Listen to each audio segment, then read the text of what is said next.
மதுரை செல்லூரில் போலி என்கவுண்டர் நடத்தப்பட்டதாக குற்றம் சாட்டி 200க்கும் மேற்பட்டோர் பேரணியில் ஈடுபட்டனர். அப்போது காவல்துறையினருக்கும் போராட்டக்காரர்களுக்கும் இடையே கடும் வாக்குவாதம் ஏற்பட்டது. இது குறித்தான முழு விவரங்களோடு இணைகிறார் நமது செய்தியாளர் ஜெகநாத். வணக்கம் ஜெகநாத், தற்போது அங்குள்ள கள நிலவரங்கள் என்னவாக உள்ளது? வணக்கம்.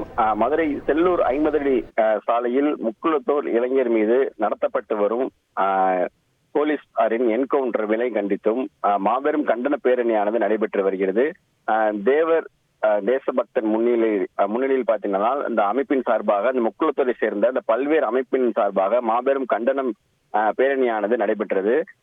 இதில் புதுக்கோட்டை சேர்ந்த கம்பன் பட்டு பகுதியை சுட்டுக் கொல்லப்பட்ட திருச்சியை சேர்ந்த பிரபல ரவுடியான துரைசாமியின் தாயார், சகோதரர் மற்றும் குடும்பத்தினர் இந்த பேரணியானது பங்கேற்றனர். தொடர்ந்து காவல்துறை சார்பாக பேரணி செல்வதற்கு அனுமதி இல்லை என்று கூறப்பட்டு வரும் நிலையில் அவர்கள் தொடர்ந்து அனுமதி சென்றதால் அவர்களிடம் மனுக்களை வாங்க போவதாக கூறினார்கள். குறிப்பிட்ட 100 மீட்டர் வரை இந்த பேரணியானது சென்றனர். இதில் காவல்துறையினர் தடுத்து நிறுத்தப்பட்டதால் அந்த காவல்துறைக்கு எதிராக பல்வேறு கோஷங்களை எழுப்பினார்கள். சுட்டுக் கொன்ற காவல்துறை அதிகாரிகள் மீது உடனடியாக நடவடிக்கை எடுக்க வேண்டும்.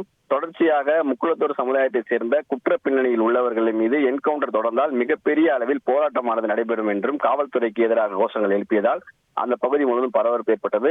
இதில் சுட்டுக் கொல்லப்பட்ட துரைசாமியின் குடும்பத்தினர் காவல்துறை கட்டுப்பாட்டையும் மீறி பேரணியாக சென்று கோஷம் எழுப்பியவாறு சென்றதால் காவல்துறையினருக்கும் இந்த போராட்டத்தில் ஈடுபட்டவர்களுக்கும் இடையே வாக்குவாதம் ஏற்பட்டது. இந்த நிலையில் பார்த்தீங்கன்னா அப்பகுதியில் லேசாக பரபரப்பு நிலையது. பின்பு பார்த்தீங்கன்னா அனைவரும் கலந்து சென்று காவல்துறையினர் தற்போது அந்த பகுதியை கட்டுப்பாட்டுக்கு கொண்டு வந்துள்ளனர் என்பது குறிப்பிடத்தக்கது. உங்கள் விவரங்களுக்கு நன்றி ஜெகநாத். செய்திகளை உடனுக்குடன் தெரிந்து கொள்ள உடனே சப்ஸ்கிரைப் பண்ணுங்க.